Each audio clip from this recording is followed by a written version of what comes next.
All right, so to make sense out of Book One of the Republic and really the entire Republic, we really need to analyze the opening couple of paragraphs. If you turn to page 128 and refamiliarize yourself with lines 327 through about 328, what you'll discover is that Socrates says he went down to the Piraeus.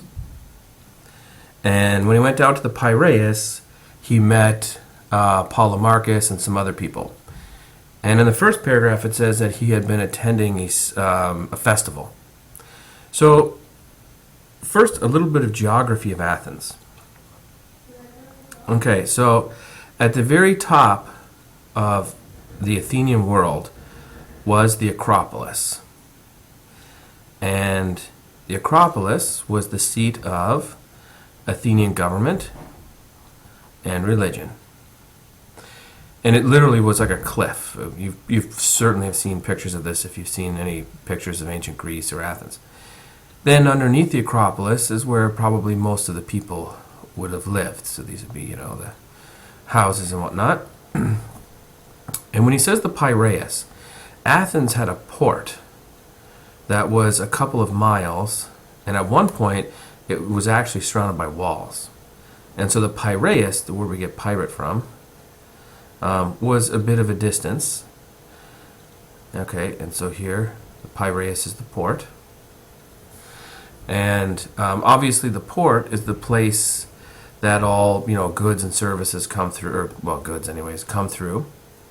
And so in the opening lines, it says Socrates was saying that he had gone down to the Piraeus and he went to enjoy the festival, and then he was on his way back up when Polemarchus stopped him. So, interestingly enough, if you call to mind the tripartite soul that we looked at earlier, that's kind of what's going on here. The port, the Piraeus, right, is a place that brings in physical things, right? And these things are all related, obviously, to appetite, because indeed, what commerce and shipping goes on is about meeting people's physical needs. And it's also significant that he went to a festival. And the festival, of course, the word comes from the word for feast. So in a way, if you consider the tripartite soul, you have reason, where Socrates was, emotion, he went through, and ultimately to appetite.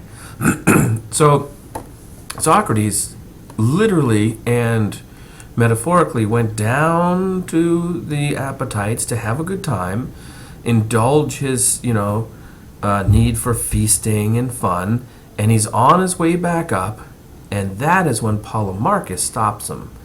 And there's an interesting line where Polemarchus says, right around 327c, "It looks to me, Socrates, as if you two are starting off for Athens."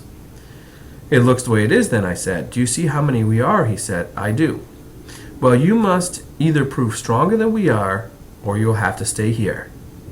Isn't there another alternative, namely that you persuade us that we persuade you to let us go? You could not persuade us if we won't listen."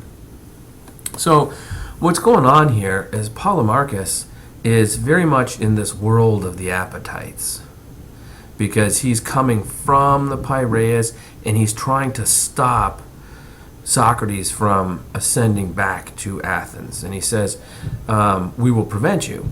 Because if you think about the average soul, especially in a city that is, or a nation or culture, whatever, that's very commercial oriented, that's very much motivated by consumer items, you'd probably get a division of the soul like this.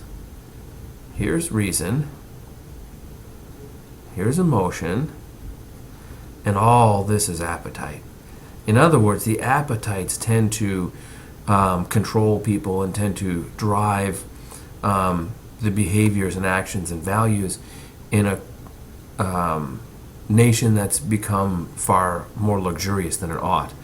And indeed, a guy like Polemarchus is very much a creature of this appetitive kind of reality. Okay, so then they go to Cephalus's house. And if you caught it, let's clear this. If you caught what Cephalus was saying, we'll go here. Cephalus shows up at line D, 328D, and he talks about Sophocles. So it's significant that he talks about Sophocles. This is Cephalus. And they begin the questioning around 328D, and Socrates asks him about the nature of money, and he asks him about what it's like getting old. And to that, Cephalus replies that he once heard Sophocles, when someone had asked him if he could still make love to a woman. This is on line 329, on page 129, line 329. And if you read that paragraph, what Cephalus suggests is that getting old, a lot of people think getting old is bad. And they think it's bad because you can't have fun like you used to. You can't, as he suggests, right around just a couple lines down from 329, when we meet, the majority complain about the lost pleasures they remember from their youth, those of sex, drinking, parties, feasts, and a lot of the things that go along with them. And they get angry as if they have been deprived of important things and had lived well then, but are now hardly living at all. And then he talks about the poet Sophocles, and playwright, very famous Athenian playwright, very famous in his own day, which is also not always the case. And they asked him if he could still make love to a woman. And Sophocles said, "Quiet man, I am very glad to have escaped from all that, like a slave who has escaped from a savage and tyrannical master." That's at 329C. So Sophocles' point is essentially this: can he make love to a woman? No. But he's glad because he is now free from that. So in other words, you take a guy like Sophocles, and Sophocles' soul would be something like this, right? He likely would be a man who is, there's reason, there's emotion, appetite. For him, it's largely his sexual passions. And so this guy is, controlled largely by that, and his ruling parts are very small.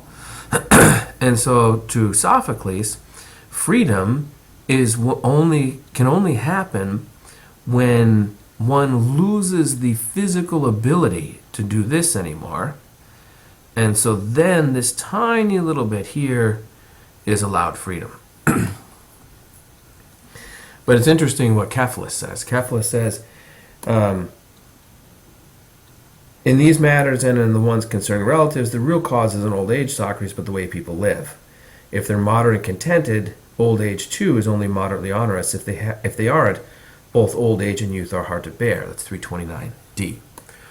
So Cephalus disagrees with Sophocles, and he says that essentially the problem with Sophocles is he doesn't have any moderation. So perhaps a wise sentiment. Then Socrates begins to ask Cephalus about his money, and eventually he asks him to define justice. And there's a good understanding of justice that comes up around 330D. What I have to say probably wouldn't persuade most people, that paragraph. And we find a couple things out about Cephalus. First of all, he fears death. He's old, right? And he begins by talking about Socrates had asked him at just the line previous, so 330D-ish, what was the best thing about being rich? And he tells the story, where first he says that he fears death because he's afraid of having done unjust things, because there's atonement for unjust things. Hence, he says, after he talks about Hades and what for a little while, he says this at line 331D. Wealth can do a lot to save us from having to cheat or deceive someone against our will, and from having to depart from another place in fear because we owe sacrifice to God or money to a person. It has many other uses, but benefit to benefit, I'd say that this is how it is most useful to a man of understanding. So, basically, the answer to what is the good of money is that it provides justice in two ways. One, to not have to cheat and lie. And secondly, to pay back what you owe, pay debts to gods and men. Okay, so in other words, what he's saying is this. If you are poor and you have no money, you would have to cheat and lie in order to get money. And also, if you're poor, you wouldn't have enough money to either pay your debts or to sacrifice to the gods. Now, the idea behind sacrificing to the gods is when you sacrifice, like an expensive bull or something, it's almost like bribing the gods. You sacrifice something, they see your sacrifice, and then they forgive you for your injustices. So essentially, what Cephalus seems to be saying is that justice is about having money to pay your way out of things. Which is a rather interesting sentiment. So, because indeed, as long as you're rich, Cephalus suggests, you'll be all right in the afterworld because you won't have to suffer the consequences of your injustice. Because essentially, you can bribe the gods. Not to mention, you probably won't have to lie because you would be rich in the first place. Needless to say, this is a rather problematic understanding of justice. And Socrates questions him a little bit, and we discover that he says, Socrates asks him to refine it, and he says that yes, indeed, justice is about telling the truth and paying back your debts. And that comes up on line 331c. Very fine sentiment, Cephalus. But speaking of this very thing itself, namely justice, are we to say unconditionally that it is speaking the truth and paying whatever debts one has incurred? So justice equals speaking truth and paying debts. And this is Cephalus's definition of justice. Now, in the very next couple of sentences, Socrates said, well, there's times when paying debts will not be just. His example is if a friend has, if you leave weapons with a friend, and then when you're out of your mind, you go and ask for your weapons back, your friend would be doing you a disfavor if he gave you back your weapons when you're out of your mind. Likewise, he says, you wouldn't tell the truth to a madman. So in other words, paying debts can sometimes lead to unjust ends. Speaking the truth can also sometimes lead to unjust ends. Therefore, this does not function as a definition. And when he's called out on it, Socrates says, or asks him to clarify, and Cephalus says, I'll hand the argument over to you as I have to look after the sacrifice. And that's at line 331d. And so now Cephalus is out of the argument, and ironically, he is off to his sacrifice. So one wonders if, even though this doesn't make sense, it doesn't seem like Cephalus really cares what makes sense, because he wants to go and pay his debts to the gods to ensure that there is no injustice he's done that he hasn't paid, like literally paid money to take care of. Okay, so after this, we'll look into Republic Book 1 and 2, Part 2.